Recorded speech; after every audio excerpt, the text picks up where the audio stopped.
I think in my view, you're better off giving people the support and the encouragement to do something that more and more people want to do. That this is, a lot of millennial and Gen Z folks are wanting to do these types of things, especially, and they're becoming a bigger part of the workforce. I think you're better off giving them those types of things they're looking for as opposed to denying them those things, and then they're going to get poached away anyway because they're out looking for jobs. Initiating becoming a hiring machine sequence in 3, 2, 1.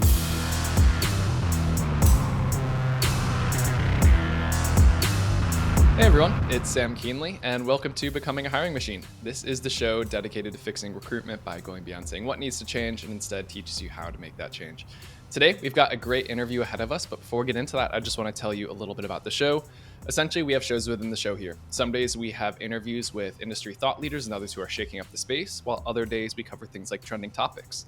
Stop by every Tuesday. We have a Tactical Tuesday episode where we go deep on how to do something that's going to help you drive better results in your day-to-day. Some days we open up for Q&A. Listeners can drop in questions that they'd like to hear us take on, so send those to us at podcast@loxo.co.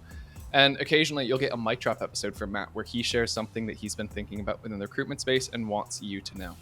All right, today's interview. I'm excited. So, when you hear the term brand ambassadors, what comes to mind? There are plenty of POVs on this in the social space, but today's guest has one that I found to be super interesting. And it comes from the fact that they empower their recruiters to be their own brand ambassadors. And the result of this is more clients coming inbound to them, more candidates asking them or being open to their help, and a better bottom line. So like win-win-win all around. And the best part is this isn't too good to be true. So today we have Joe Ray from Lighthouse Technology Services joining us to get into how they pulled this off. So let's get into the conversation. Joe, welcome. Hey, Sam. Yeah, so excited to be here. Thanks for having me. Yeah. So brand ambassadors, you're doing it all with this seemingly, what do they call it? The silver bullet, so to speak. So brand ambassadors, this term, it's not new, but it hasn't been around a crazy long time either. There's always been different kind of like influencers or paid celebrity appearances, things like that. But the concept in the B2B space is becoming something that's a little bit more new and mature as time goes on. And what I like is that you have an uncommon approach that, as we said earlier, it attracts new clients and candidates to Lighthouse.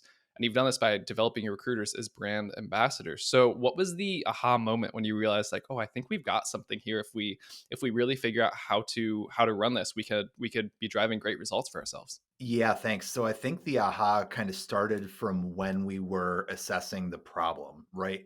I came in about 2 years ago now to Lighthouse, no marketing function previously before that. So really standing this up. And what I found is that once we really had that top level brand awareness, we needed the next angle of how we were going to attract our ideal clients. We really work in an industry where it's very service based. It's maybe an industry that used to be founded in like handshake deals and bar napkin contracts, things like that.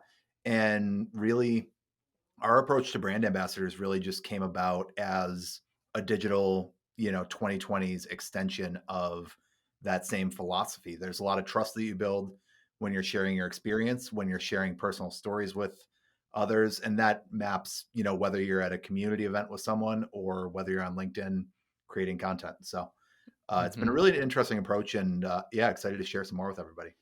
Yeah. So was this something that you'd experienced yourself? Was it something that you noticed one of the team members was doing, not necessarily like thinking about this as a full strategy, but they were just more active in certain places, and you were like, hey, that could do something for us. I guess what was just that initial seed that got this started? Yeah, the seed that came for me when I was thinking about personal branding and how it maps back to the business actually goes back a long time before I was at Lighthouse.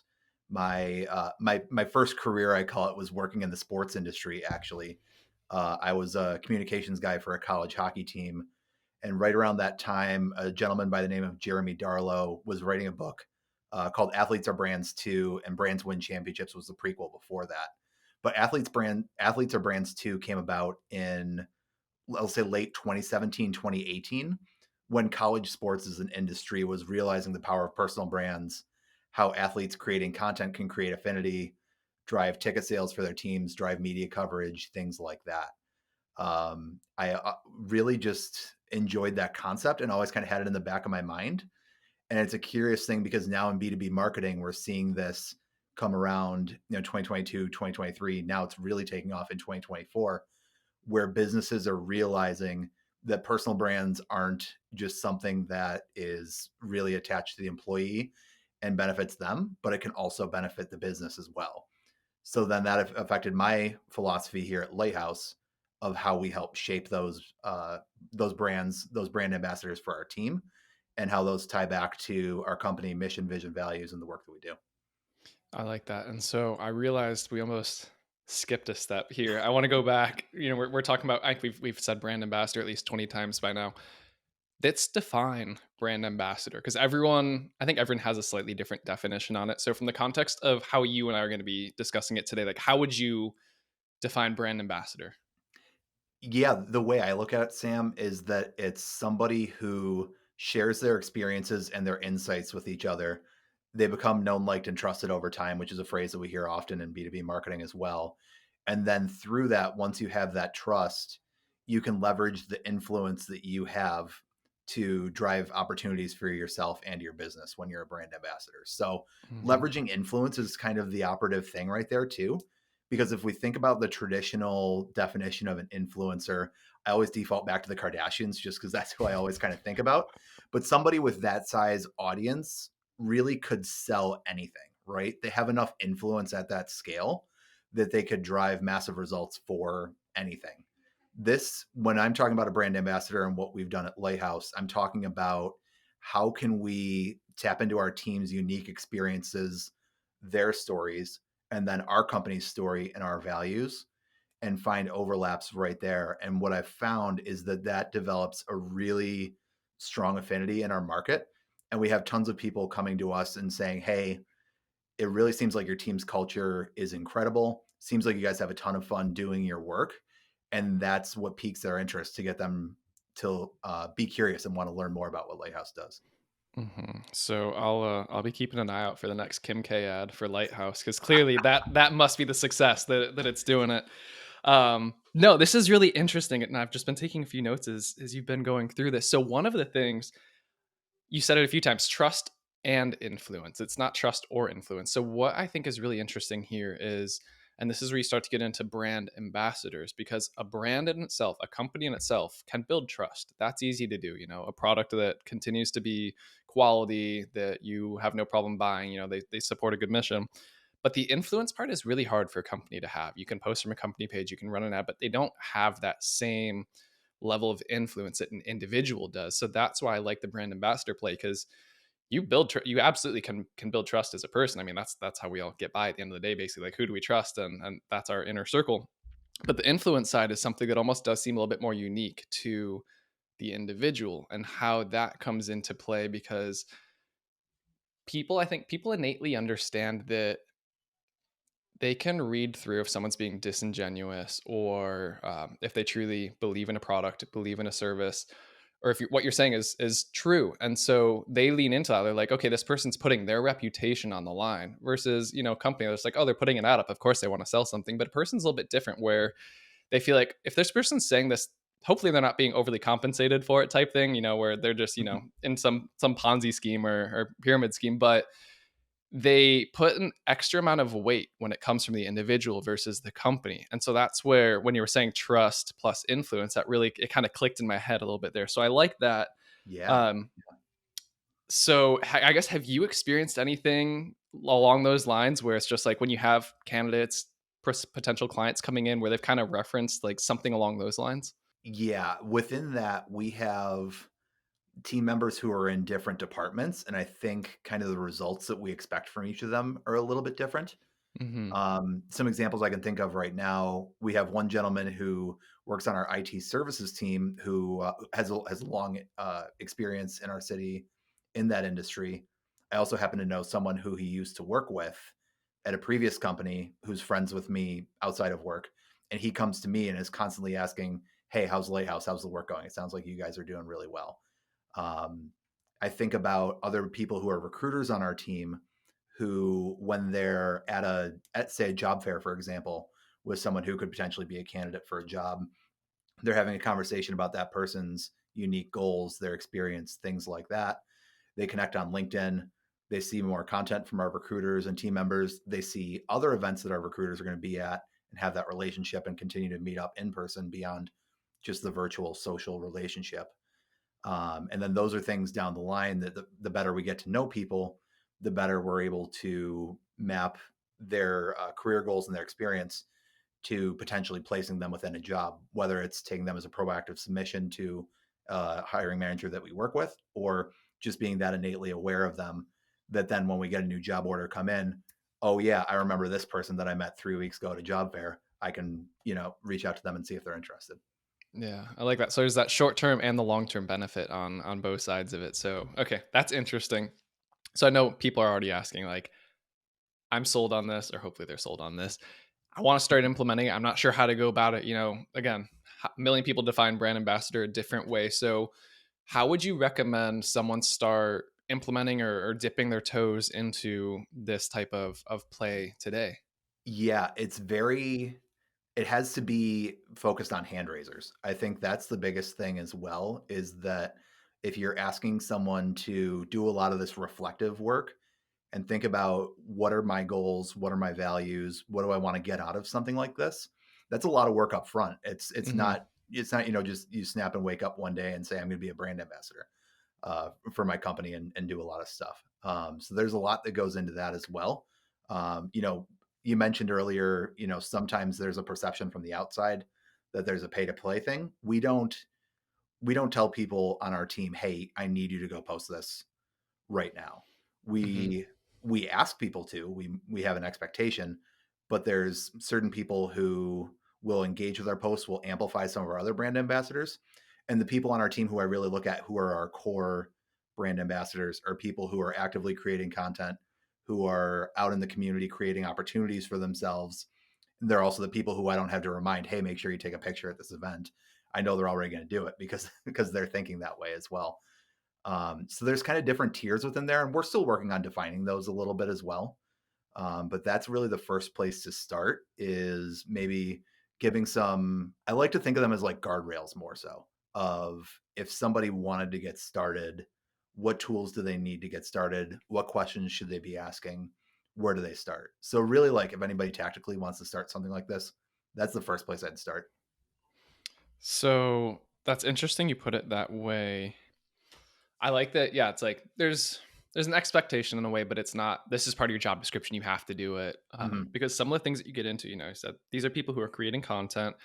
They're choosing to go out into the community and engage, and you don't have to remind them to do it. So to me, it sounds like these are people who innately enjoy this type of thing from the get go. They want to do it, and so sometimes it comes from just being empowered to do it. I don't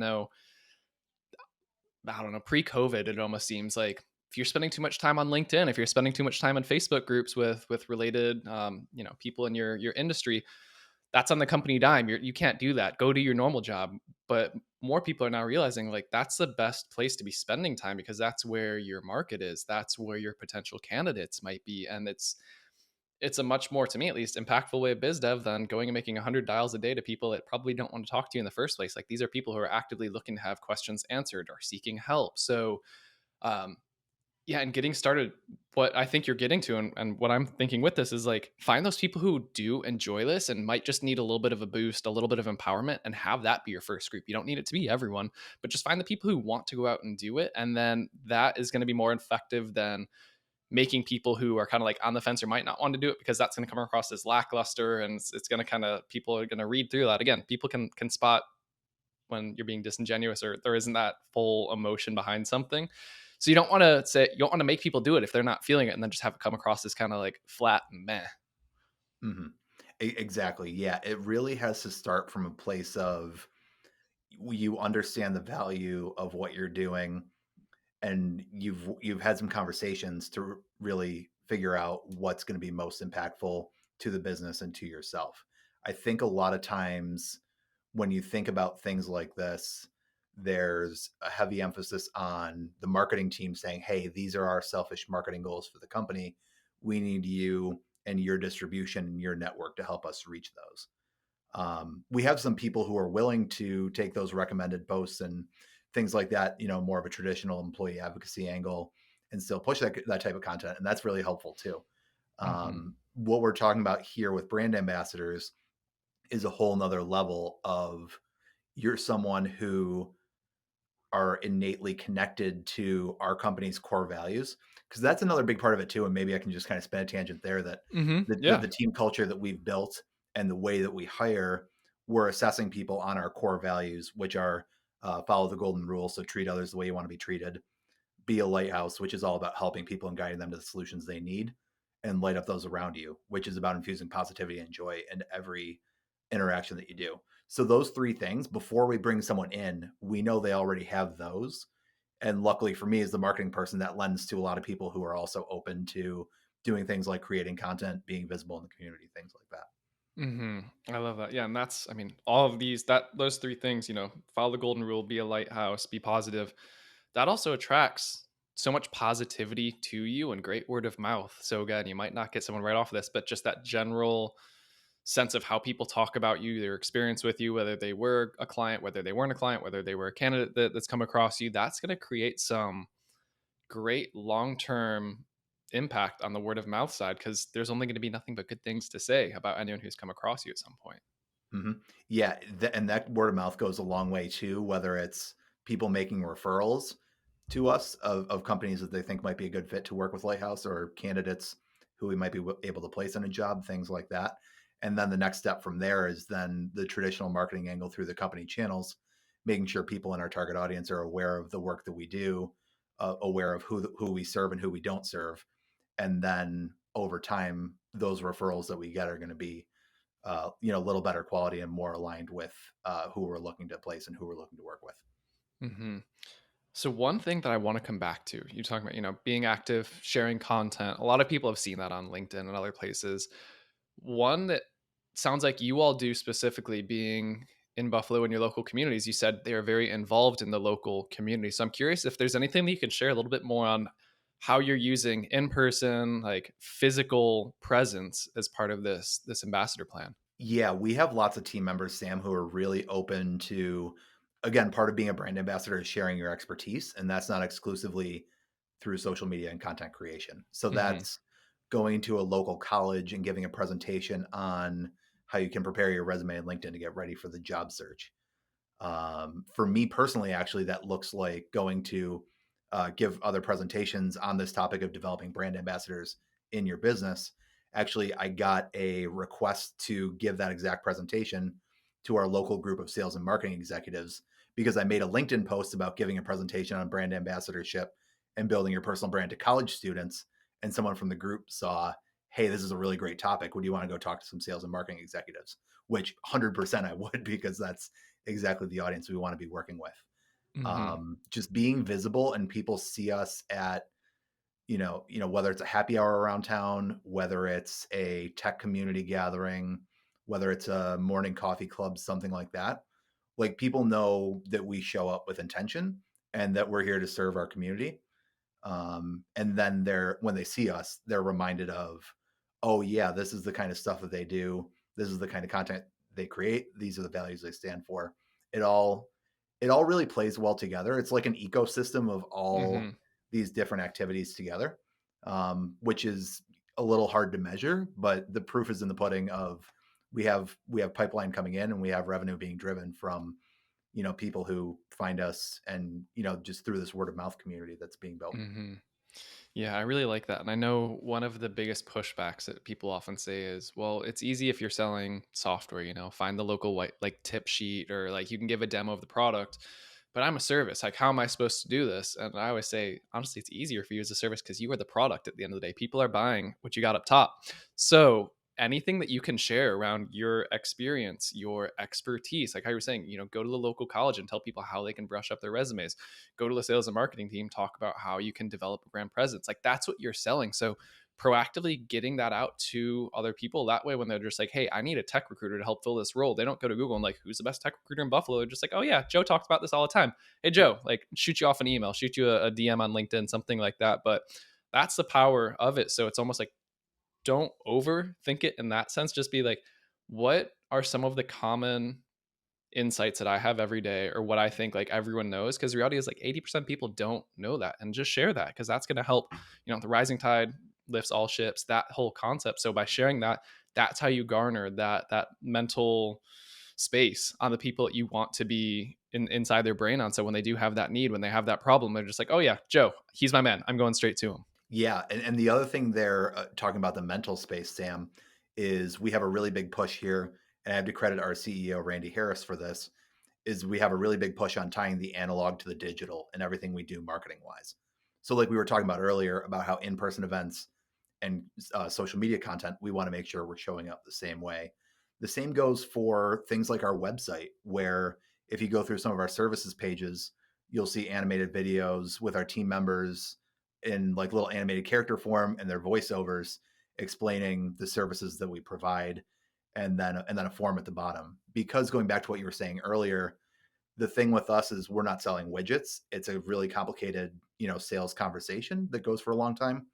The key for us is that we need to get to a human conversation as quickly as possible so that we can then consult with that business and say, okay, whether you're looking for a recruiting solution or if you're looking for a managed services solution, we're able to more quickly assess that when we're able to get people to a human conversation with us, whether it's over the phone or on a Teams call or meeting up in the community somewhere. It's a really complicated picture, but like that's kind of the simplest way I can say, kind of where we're going for. Yeah, and the beauty of it is when they finally do get you on a phone call, meet you in the community, the conversation is that much easier. And we see this with our CEO Matt when we started doing the podcast. Is people will tell him when they're going to call, like, I feel like I know you already. I feel like we've Mhm. spoken a million times. I already know what you're thinking. I already know what you're going to ask. Granted, Matt doesn't know them. You might not know them, but because you've been sharing so much of how you think, your different your thoughts, your ideas, your strategies, people are still absorbing that, whether or not they engage back. But yeah, it's this really interesting dynamic where they feel more at ease with you. Like you're not being sold, they're not being sold so hard, but it's like, oh yeah, it's like it's Joe. I know Joe, even though, again, it's how you connect those two. So that's one of the other plus sides that you might not think about right off the bat, but when you go to get into that sales process or the intake side of things, it's so much easier and smoother and more relaxed as you go through it all. It is exactly, and that's a strategy that really is also super tailor made for our city. Like we always joke around in Buffalo that it's the world's biggest small city, or it's like the world's biggest living room, or something like that. So Hmm. so it's very like an everybody knows everybody type of city, and everybody is just city of good neighbors. Everybody's super welcoming and willing to help, and like that's a strategy that's aligned with where we work too. I think is another big part of why it's so effective. Yeah, it all comes together. It's a natural value. It's not a forced value in that Exactly, regard. exactly. So I like that.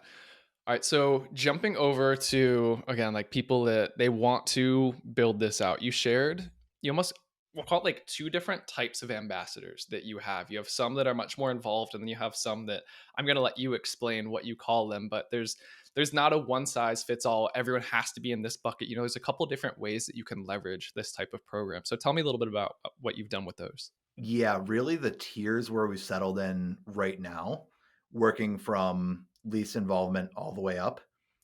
Well, I guess least involvement would be we actually have one out of our 16 team members who isn't on any social media in general, has no has no like personal brand established online, but he's the coolest guy and he's a super smart technician. So that's like square zero before you even Hmm. get to square one, which is people who are willing to be amplifiers. Is probably what I would call them, is people who they're not creating a ton of their own content. I, as the marketing person, might help create some recommended content for them and help them with some stuff. But more often they're not, they're liking and commenting on other people's posts, which is great, especially on a platform as well, too, where those get a ton of reach and help amplify all of us as well. So that's really the first step. The second step is, kind of not full brand ambassador, but somewhere in the middle between a brand ambassador and an amplifier. They're willing to create some content. They're, willing to share some of the recommended things as well. But this is also where a lot of our team members who have years or even decades of industry expertise fall into, that they just have so much wealth of knowledge that for me, I'm kind of like, we just need to have like a drop here and a drop there of that. And it's so impactful when they do choose to share that it stands out and resonates because they Hmm. have such a built up network and community around them and things like that. And then at the top, we have our brand ambassadors, who are people who are sharing original content of their own, who, might come on our website to write a blog post or would come on a podcast episode with me. They're people who are out in the community doing presentations, like I was saying too, or they're out at other networking events and taking pictures and sharing their experiences and what they learn with others.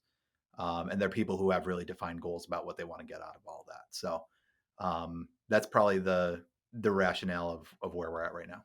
Yeah, I like those four different groupings that you have, and as you're saying this, I always try to simplify in my head to help me understand these bigger concepts, and I almost distill it down to what you all do is you empower everyone no matter where they're at and cheer them on no matter what they do, versus expecting people to do things and then hounding them if they don't. Two very different psychological. Almost one's going to be stressful on your team. The other one's more Mhm. like, I don't know. It's that positive reinforcement and how you go about it. So your team naturally over time, they're all going to feel okay, comfortable, happy with exactly what they do.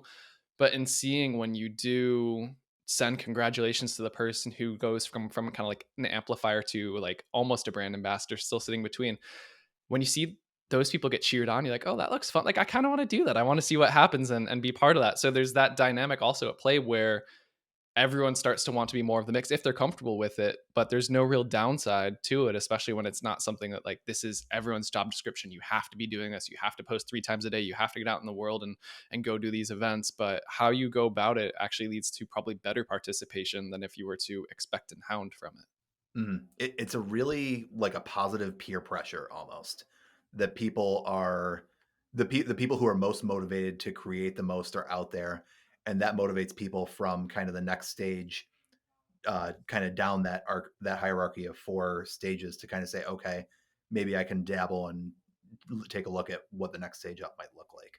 Yeah, It really comes from a supporting culture, like you said. Everybody feels safe to share. There's no rigidity on, hey, you're spending too much time creating content, unless like then the work's not getting done. Then obviously that becomes an sure. issue. But we have a really trusting culture where people are inspired to do their best work, no matter what that looks like, right? We know that we have the systems in place and the processes in place to make sure that people are doing different things that contribute to the business.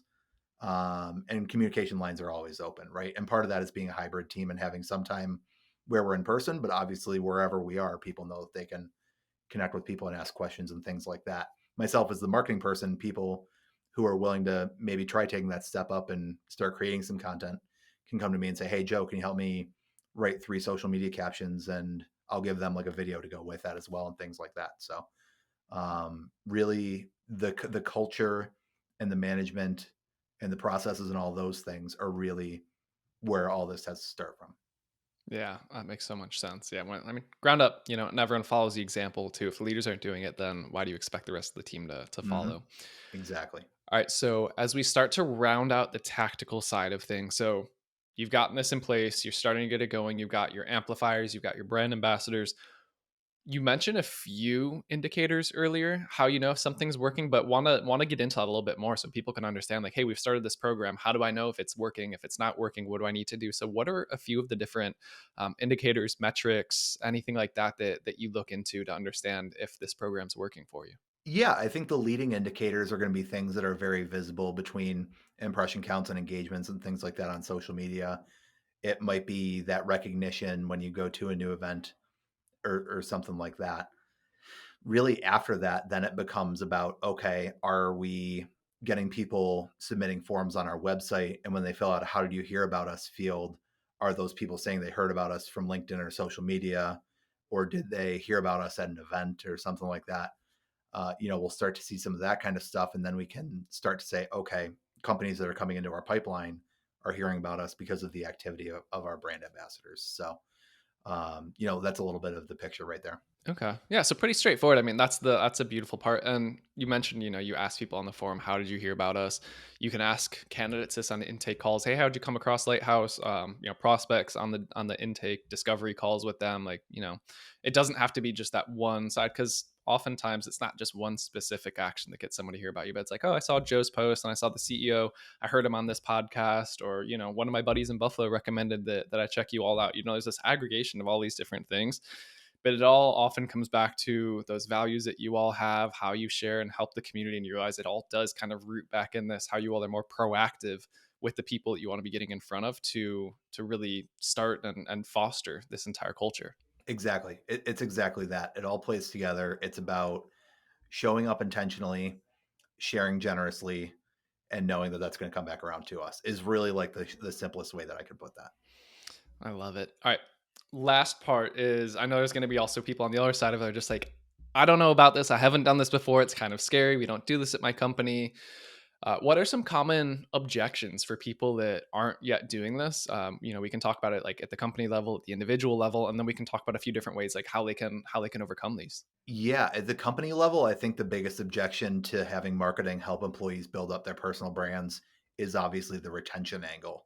Oh, if I help someone increase their visibility in the community, if they're creating more content, are they going to get noticed and are they going to get poached away from me? Mm, I think, in my view, and there's no numbers behind this right now, this is just kind of my opinion, is that I think you're better off giving people the support and the encouragement to do something that more and more people want to do. That this is, a lot of millennial and Gen Z folks are wanting to do these types of things, especially, and they're becoming a bigger part of the workforce. I think you're better off giving them those types of things they're looking for as opposed to denying them those things, and then they're going to get poached away anyway because they're out looking for jobs.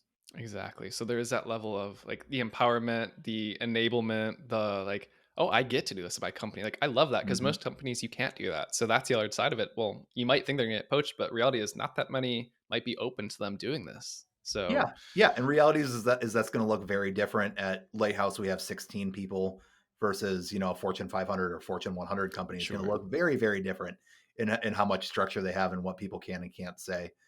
And then that kind of goes to the individual level of what guidelines are you giving people, what kind of policy do they have about what they can and can't be sharing, and then what are you telling people? Okay, we really encourage you to create content and show up and be talking about XYZ. So it goes to how much are you supporting people in that effort, and also where are you defining the guardrails for them and being clear with that communication. Yeah. It's simple at the end of the day, use common sense. Yeah, it really is. It really is.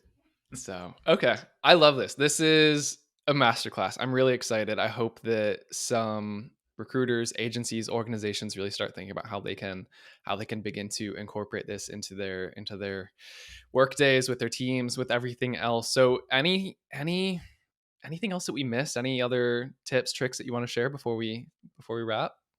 I think that's pretty good. And I hope people kind of saw the story as we went through here, that it's definitely not a silver bullet, that it's not going to support your entire, marketing system and revenue system, but it's really something that plays an integral role, especially if you're in a service-based industry where those personal relationships are at a premium, and it can really be beneficial. Yeah. Oh yeah. Because so many of your competitors, I can promise you, are not doing this, and it's going to help you stand out. So, Exactly. I love it. Well, Joe, thank you so much for taking the time to join us on the show. Truly appreciate you sharing this knowledge. And as we said, it's almost like that concept of things that are obvious to us might not be to others. So I hope that people look at this as something that's like, oh, I actually can do this. This isn't that hard, or we're totally open to it. So hopefully we start to hear some stories soon about others that are beginning to do that. So as we wrap, Becoming a Hiring Machine is a production of Loxo. If you like this episode and you're not sure where to go next, we've got a link to a similar episode in the show notes.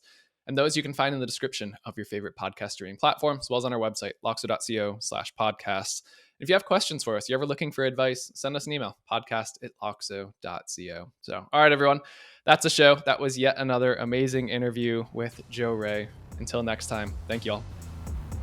Thanks, everyone.